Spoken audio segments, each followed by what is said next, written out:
And now it's time for our daily art segment with our Yim Yoonhee, and she joins me live in the studio to kick us off with a world of arts. Good afternoon to you, Yoonhee. Good afternoon, Kanyang. So recently, a couple of very big auctions took place here in Korea, art auctions. Now, art auctions have only been around in Korea for about 10 years, so a relatively short period of time, but they are rapidly growing and increasing in size. So these auctions that you were talking about, were they selling off traditional pieces or more of contemporary works? So we're going to take a look at a couple, but one in particular sold some very, in my opinion, priceless artifacts. So let's take a look. Going once, going twice, sold.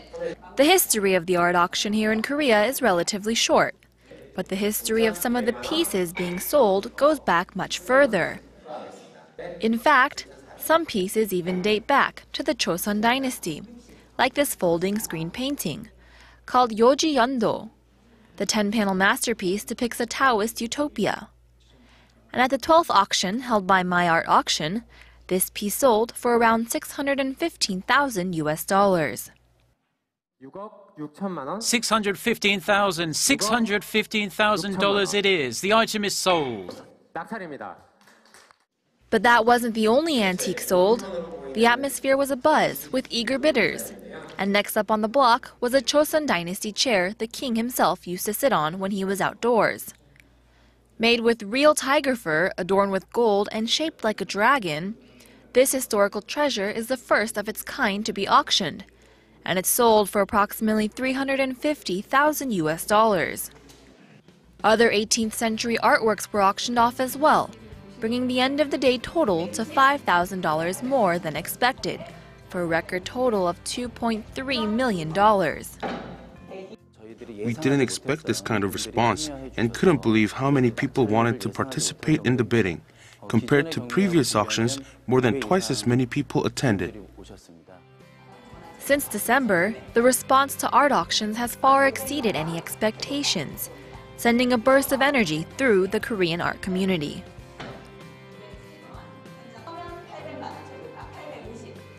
You know, Yoonhee, when I think of art auctions, I think of, art connoisseurs and art collectors, but that's not the case these days, right? It's just average Koreans who are interested in these kind of traditional and, priceless pieces who collect them. Exactly. So it's generally said that when the economy does a little bit better, people start to loosen their coin purse a bit, and the art market is definitely where you see the effect of that. And so recently, these art auctions and communities have been making it available for the everyday people to access these works of art, and they've been making them available via online auctions, or they've been making these auctions more public, and they've been doing a lot of publicity with these so that people can find them and attend these auctions. So tell me, what kinds of Korean works tend to be the most popular amongst these art collectors? So in general, Joseon Dynasty works of art tend to be quite popular, especially with other countries. Now in 1996, an iron decorated dragon jar sold for $8.4 million US. So they do sell for quite a bit, but nowadays modern and contemporary works have been doing quite well in the market because of a very popular art auction that took place this past December.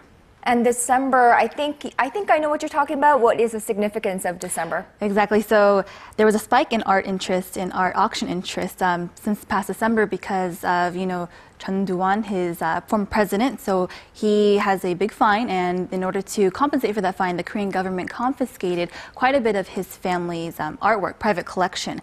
And they sold that, they auctioned these off, and so it did very well. December was the start of this auction, and so it did spike in interest in the art community.